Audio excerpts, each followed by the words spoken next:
Bismillah walhamdulillah wassalatu wassalamu ala rasulillah.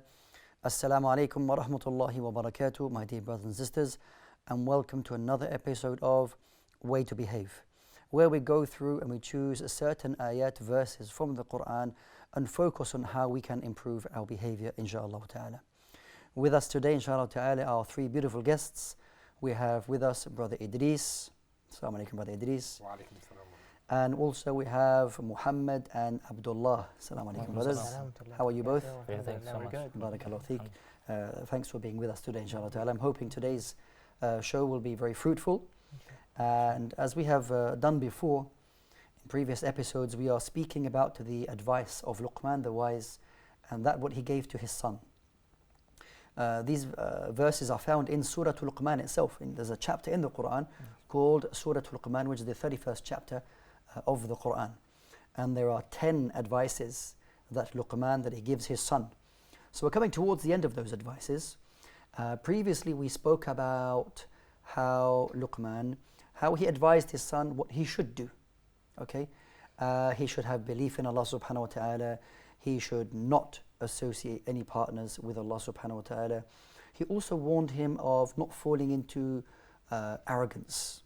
And arrogance is one of the most dangerous diseases that can occupy one's heart. But in Islam, it's very important for us to understand that when Allah Jalla wa Ala tells us and asks us to do something, there's always an alternative. There's a solution. Don't do this, but rather do this. And similarly, in the Sunnah of the Prophet sallallahu alaihi wasallam, we find that the Prophet alayhi wasallam would say, don't do this, but do that. And this is a very important aspect of at-tarbiyah, of nurturing and teaching. It's not always about prohibiting, don't do this, don't do that. It's very easy for us to fall into, when teaching our children, don't do that.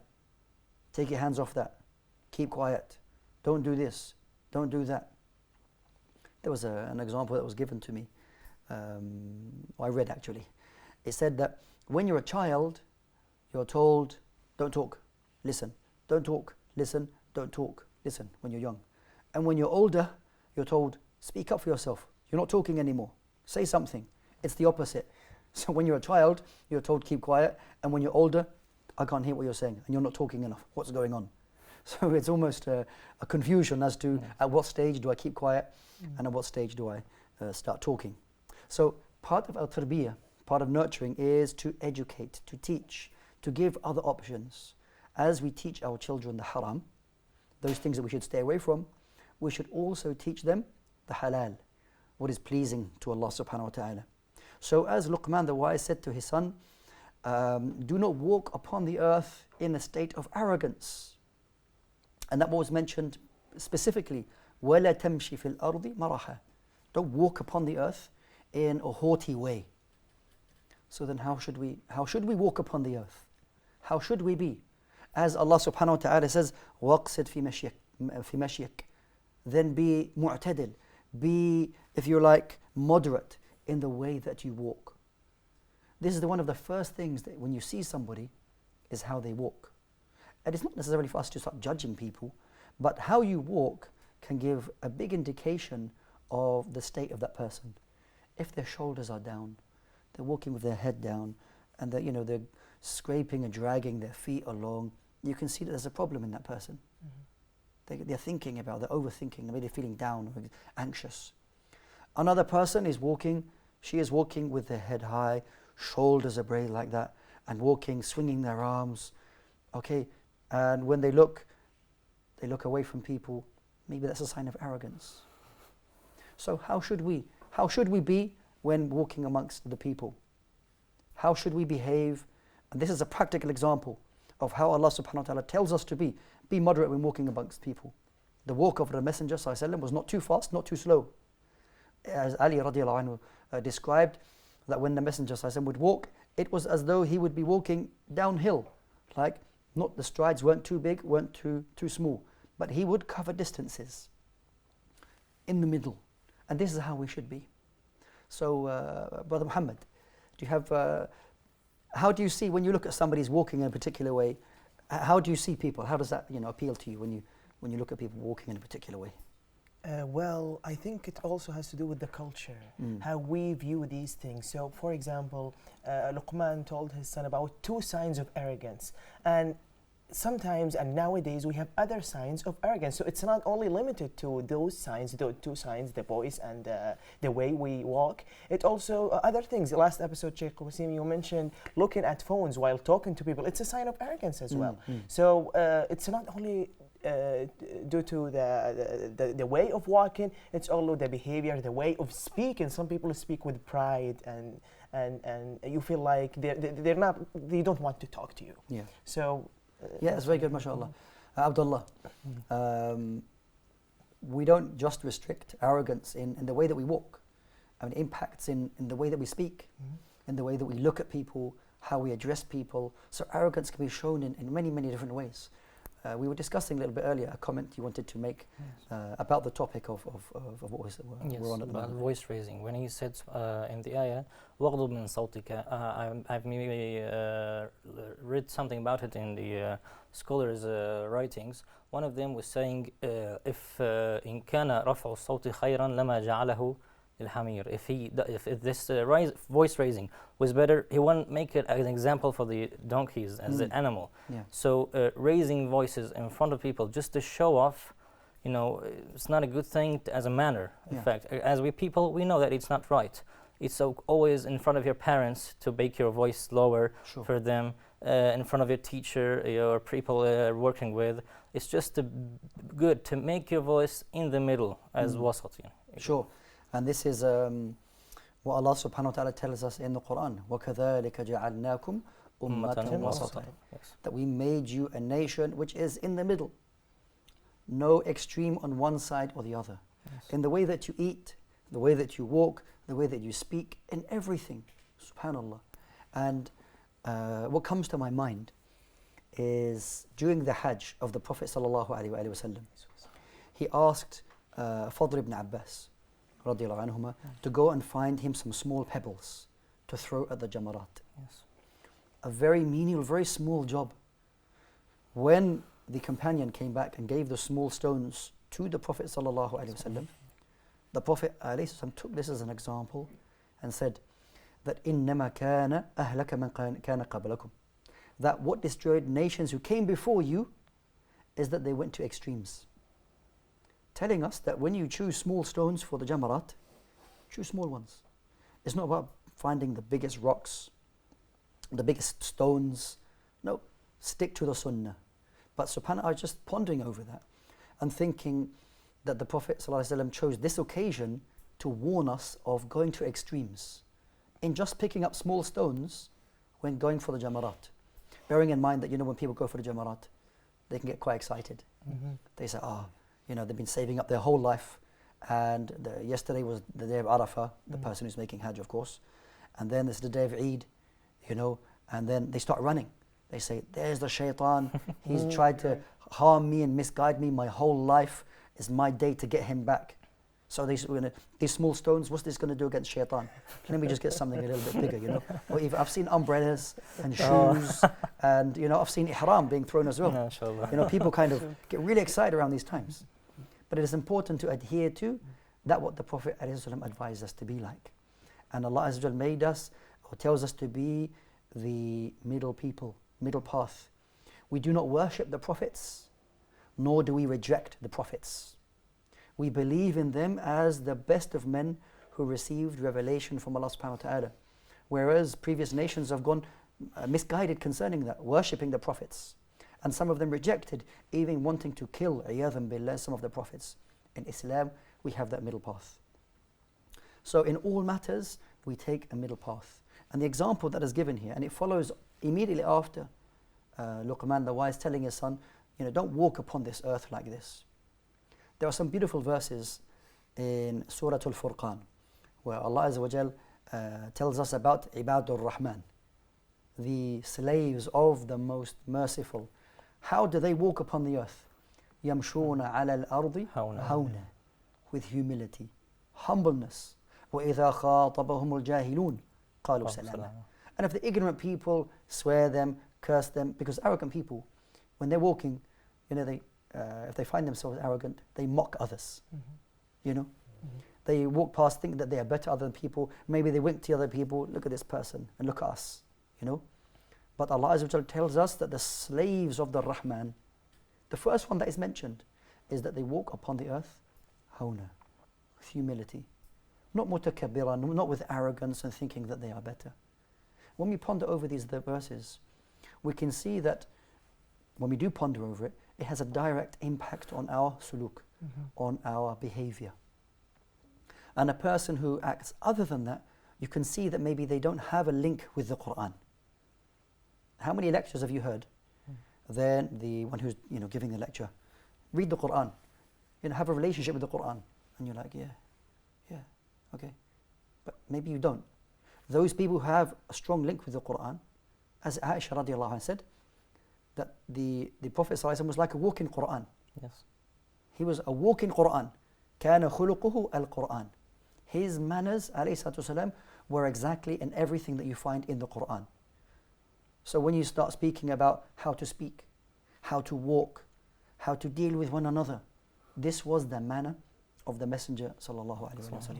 So the more knowledge we have of the Quran, you will find that you will be closer to that kind of person that Allah subhanahu wa ta'ala wants us to be. We've come to the end of this first segment, inshallah ta'ala. Brothers and sisters, mashallah, it's a very good discussion with the brothers here. And I think, inshallah ta'ala, you can agree that this is something that we certainly haven't finished. So please join us after the break, where we will be continuing with the advice of Luqman the Wise. Please join us after this short break. Assalamu alaikum wa rahmatullahi wa barakatuh.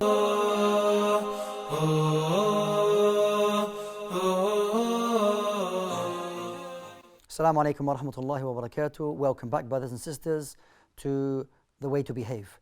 We were previously discussing the advice of Luqman the Wise and how he would speak in a very beautiful and wise manner to his son. We spoke about the advice where he said to walk upon the earth in a moderate way.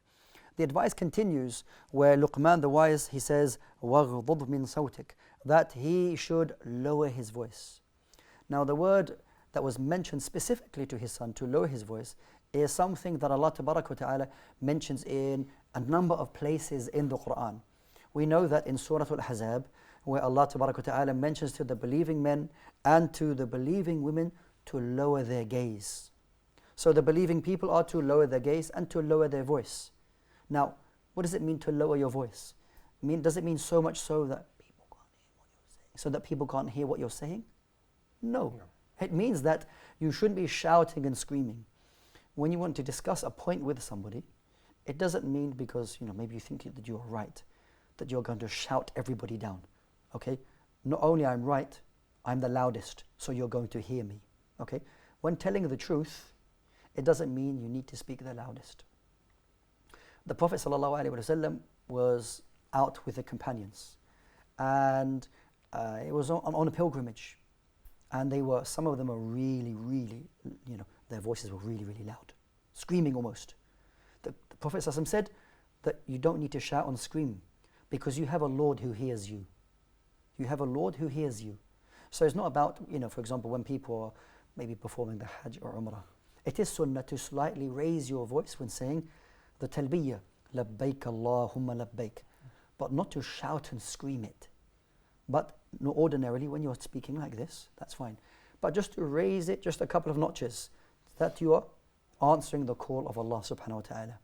So ordinarily, when you're speaking to somebody, to show manners, to show humbleness, is to speak moderately and not to shout and scream. And the advice or the example that Allah Tabaraka wa Ta'ala gives to us, that the most despised sound is the sign or the sound of a donkey. When you hear the donkey, it's like something, I don't like to hear that. When somebody's shouting and screaming like that, it's not nice to hear. So as Muslims, we need to speak again in a moderate way. Brother Idris, I think you want to share something with us, inshallah. I'd like to mention how sometimes, like in this day and age where you find people who say, well, sometimes things are different. Perhaps, raising your voice was looked upon a certain way during a different time. But now this time, maybe it's not, we look at it as not that bad. But I often try to say the same way Umar ibn Khattab would say that, we judge people by how you act. Often, sometimes you may see something some way, but other people are affected and see things a different way. Yeah. So the advice that I always give people is that don't go by what you think. Go what Allah subhanahu wa ta'ala said, because He's the one who's wise and knows what He's talking about. Yeah. Go by what He says. If He says don't do something, don't try to rationalize your way around it. Because in the end, Allah's wisdom is above your wisdom. Yes. And most people won't agree with what you're saying anyways. If you go around the world, most people won't agree that a loud person is sort of not looked at and thought of as a certain way. Yeah. And you don't want to get treated, you don't want harm to come to you also, because Umar Khattab said, people will treat you how you act. In this life, we treat you by what you say and what you do. Yeah. Doesn't mean that we're correctly saying, okay, because you're loud, you have this in your heart. Yeah. Perhaps you don't. But if you're a loud person, people will treat you a certain way. Yeah, that's true. If I can, I've taken the benefit that you mentioned, but also I can extract from what you've said, in that contextualizing the Quran and understanding the advice that Allah Azza wa Jal gave to us, a person can do away with many things of the Quran if they believe that, that was at that time and that age where, you don't need to raise your voice. We live in a different time and age now, okay? Where you should walk in a moderate way, you should walk in a humble way. That was for that time. Nowadays, you should put yourself forward. If you want to be first and you want to be the best, then you need to be like this. So if a person has this approach, you start doing away with the guidance of Allah subhanahu wa ta'ala. You do away with how the Prophet ﷺ told us how we should behave. Yes. For example, the Prophet ﷺ, and this is kind of off the topic, but it's the same principle. That the Prophet ﷺ said in many sound ahadith that, that a woman, for example, should not travel a distance or journey except without a mahram, the distance of a day and a night. Okay, there's multiple hadith stating that. Now, a person says, well, I can travel on to the other side of the world in 14 or 16 hours. If I'm living in Europe, I can travel to Australia, for example, in about 22 hours. So therefore, this is the hadith says a day and a night. So therefore, a woman can travel anywhere without a mahram because she falls into the day and the night. So the question is now then, how do we understand these hadith? If this is the understanding to be understood in the modern era, then we have to do away with how many ahadith that are or were understood at a particular way and at a particular way at the time of the Prophet ﷺ. So it's important for us to understand that the advice that was given to us is timeless. The advice that was given to us by the Prophet ﷺ and Allah Ta'ala is something as to be kept and preserved for all time. It is not people to change, as they say, change the direction where the goalposts are. We're going to make it wider, we're going to make it smaller. No. This is the advice that Allah Azza wa Jal gave to the Prophet ﷺ, to the companions, and that's also applicable to us. If we start living in an age where we want to start diluting and doing away with that, that's not applicable now. That's not applicable now. I mean, it's almost like we've got half of the Quran is no longer applicable to people, because people now have made themselves almost supersede the words of Allah subhanahu wa ta'ala. Who are you to say what we are going to accept and what to reject? And this is a very, very dangerous understanding, saying that, right, we're living in the year 2019 through 2021, 2030, whatever era we're living in. We need a brand new interpretation of the Quran. What do you think you're going to reinterpret? This reinterpretation essentially is, we're going to do some cut-paste job of this is not applicable anymore. Well, because the state of the people. The Quran came to change the people, not for us to change what is in the Quran. Okay, there's a struggle going on here between people. People think that we are so advanced in our society and the technology and things like that. We've come to a knowledge now where maybe these kind of things aren't applicable anymore. So they've made themselves above the word of Allah Azza wa Jal. When in fact, subhanallah, the kalima of Allah subhanahu wa ta'ala, hiya al-ulya. The words of Allah Azza wa Jal are above us and always above us. So it's very important for us to deal with the Quran in a correct manner. Now, because this is the last advice that Luqman, that he gave to his son, that we find in the Quran. And I just want to go because there are 10 advices that were given, subhanallah. And these 10 advices for each parent and for us to implement, to give to our children, to remind ourselves, to remind our children, inshallah ta'ala. The first piece of advice that was given is the belief in one Lord, Allah subhanahu wa ta'ala. and not to associate any partners with Allah Azza wa Jal. This is fundamental, the most important right. The second most important right is the right of the parents. Subhanallah, just as the Quran mentions to us. This was the second advice, to be good to one's parents.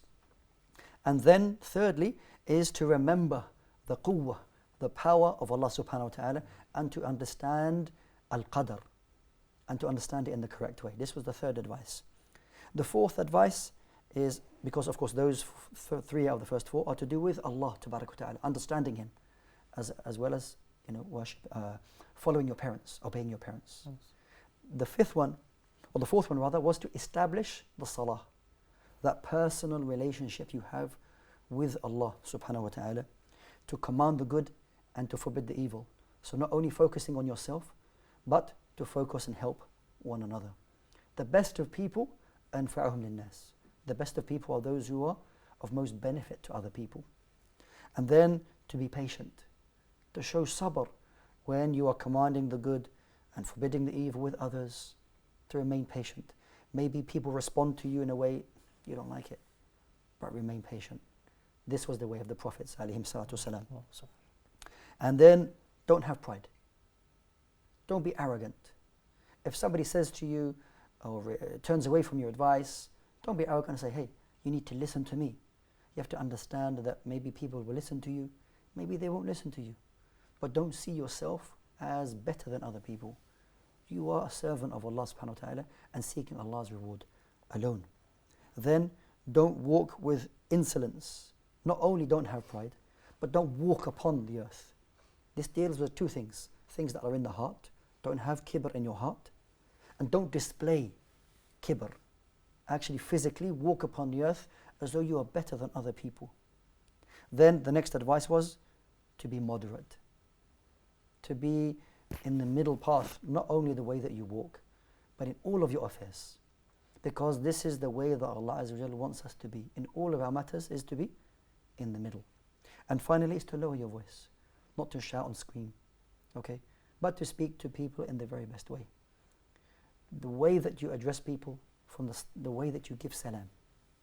If you meet a person, okay, and then you grab their hand in a harsh way and you shout really loudly, Assalamu alaikum, immediately that person feels their heart's closed. It's like, what happened? But you meet another person, Assalamu alaikum.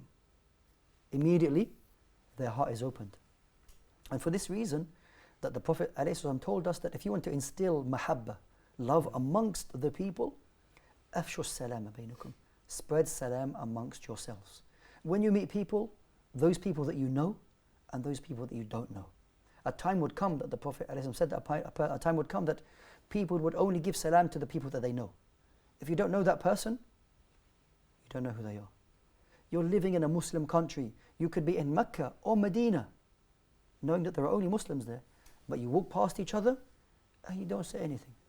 Now, I'm not inviting the brothers to start walking past the sisters and say, Assalamu alaikum. I'm not inviting for the brothers to do that or vice versa, because of course there are etiquettes concerning that. But a brother walks past a brother, smile, Assalamu alaikum. Immediately their heart is opened, remembering that you're in a blessed place if you're in Mecca or Medina. Are you not to walk past people harshly? Remember, if you want love within the community, spread salam. And this is the way of the Messenger sallallahu alaihi wasallam. And may Allah allow us to be from those people who implement these beautiful sunnah. Ameen. Brothers and sisters, we've come to the end of this beautiful episode where we completed the advice of Luqman the wise and that what he gave to his son. I ask Allah subhanahu wa ta'ala that He allows us to implement these beautiful advices and that we can be great nurturers and teachers to our children. Allahumma ameen. Until our next episode, barakallahu feekum. Wassalamu alaikum wa rahmatullah.